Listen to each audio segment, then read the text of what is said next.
Saya ini pernah panglima tertinggi loh. Saya aja bisa beli kapal apa tuh? Pesawat. Cewek loh.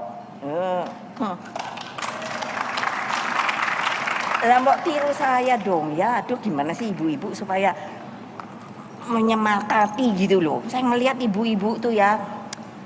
Maaf ya. Sekarang kan kayaknya budayanya beribu maaf. Jangan lagi nanti saya dibully.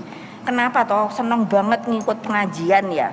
Iya loh, maaf beribu maaf. Saya sampai mikir gitu. Iki pengajian ki sampai kapan toh yo? Anaknya harap dipakai. Ya. Siapapun dia, politisi, kita manusia, ketika bicara itu kan punya resiko pasti ya. Makanya agama mengajarkan ketika kita bicara itu mesti bicara yang baik. Qaulan sadid, qaulan karim, kan kayak gitu. Nah terkait masalah agama itu kan keyakinan.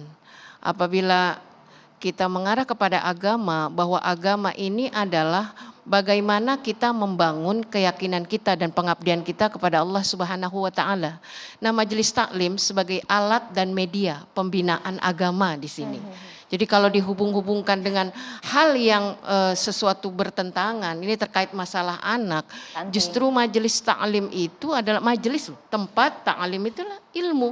Jadi di sanalah dikaji ilmu, bahwa ibu-ibu yang hadir di sana adalah ibu-ibu yang tidak kuliah. Karena mereka sudah tidak ada di universitas formal. Maka majelis taklim yang wadah untuk pembinaan. Karena menjadi seorang ibu adalah seseorang yang tidak akan pernah berhenti belajar. Dan ketika kita menjadi seorang ibu, ini punya kurikulum yang pakem. Dari mana itu? Tidak ada pembelajaran di lembaga pendidikan manapun. Dari mana rujukan yang paling sahih? Yaitu majelis agama. Taklim. Maka salah satu wadahnya adalah majelis taklim. Tapi abai begitu dengan manajemen keluarga mereka? Sampai saat ini, terutama dari saya, seorang yang berjuang ya untuk bagaimana ibu-ibu paham betul tentang agama. Seperti yang dikatakan Bu Husnul, mereka itu ngaji bawa anak loh Mbak. Saya bilang Bu, ajak anaknya, jangan dijadikan alasan ibu nggak bisa ngaji karena saya masih punya anak kecil. Dididik anaknya untuk cinta majelis taklim. Saya ingat sekali kalau kami ini jadi guru ngaji, jadi dari narasumber majelis taklim itu turun temurun. Ibu saya bahasa ini di pangku saya. Jadi saya tuh masih kecil tuh dicinta ngaji. Jadi kita mendidik di sana anak kita. Jadi ada pengabaian. Yang kedua, ibu-ibu ke majelis taklim itu berapa sih waktunya Mbak? Ngaji itu kan 2-3 jam itu udah, kemudian mereka kembali ke rumah itu. Nggak ada ngaji itu seharian, nggak ada pengabaian terhadap anak. Bahkan justru, ini sedikit ya dari saya ini, justru anaknya bergizi. Karena majelis taklim itu pulang bawa berkat Mbak. Nah itu dia. Justru cinta berkat. Anak ya. Iya cinta anak loh. Dimasukin tas untuk siapa Bu? Anak. Masya Allah. Anak udah nikah untuk siapa Bu? Cucu. Nah jadi kita melihat di sini bahwa jauh sekali ya. Bahkan ibu-ibu itu kalau mau ngaji itu masak dulu Mbak. Disiapkan dulu suaminya, karena ustazah ngajarin begitu Bu, jangan abai, bangun habis tahajud mereka nggak tidur Mbak. Ya kan siap sholat subuh, ngaji jam berapa, mereka udah siap, udah ready semuanya. Makanya ibu-ibu yang nggak ngaji itu jadi iri pada ibu-ibu yang ngaji. Jujur ini riset baru tadi pagi loh Mbak, ibu itu nangis, ya Allah saya baru masuk ustazah ketemu dengan ustazah, ternyata indah ya majelis taklim, Masya Allah. Jadi panggilan hati, kesejahteraan di sana dipentingkan, nggak ada tuh. Saya juga bilang ibu-ibu, selesai ngaji Bu pulang. Kalau ibu mau pergi izin sama suami.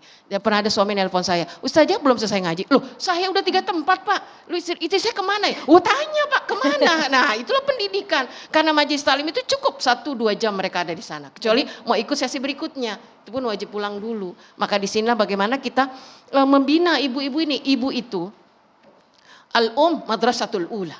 Ibu itu pendidikan utama bagi anak-anaknya. Madrasahnya ibu mana? Ya majelis taklim. Kalau anaknya sekolah di universitas, ibunya di majelis taklim. Kalau anaknya paham pengetahuan, ibunya juga mesti ngerti.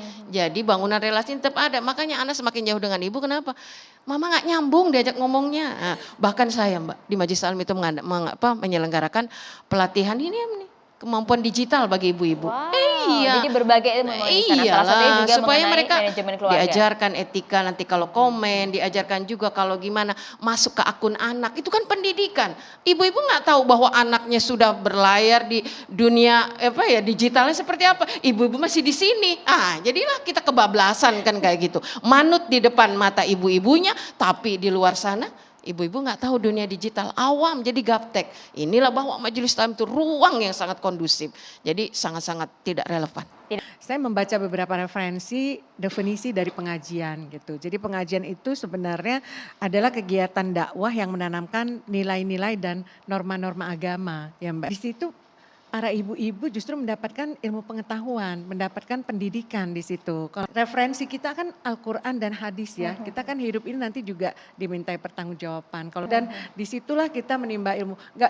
Maaf Bu, bukan hanya ibu-ibu rumah tangga yang ikut majelis taklim. Saya aja, alhamdulillah saya udah S3, tapi saya menyempatkan waktu untuk ikut majelis taklim. Karena di pendidikan saya tidak mendapatkan ilmu-ilmu referensinya Kebutuhan ya. Al-Quran dan hadis gitu. Justru kita kepingin gitu. Kali ini Ya, manajemen waktu itu sih tergantung orangnya ya Mbak ya. Bagaimana seorang ibu bisa membagi waktu. Jadi mohon maaf memang sekarang kadang-kadang ya Ustazah banyak juga ibu-ibu yang pulang ngaji itu nanti nongkrong-nongkrong ya. Kemudian makan-makan, pergi-pergi jalan-jalan sampai sore. Tapi kan itu. jadi bukan karena pengajiannya begitu ya? Iya, jadi mohon maaf ini kenapa pengajian aja yang disalahkan. Bagaimana dengan orang-orang di partai politik juga perempuan-perempuan yang bekerja di tempat lain gitu. Itu kan dia juga menyita waktu yang luar biasa. Kenapa jadi ibu pengajian?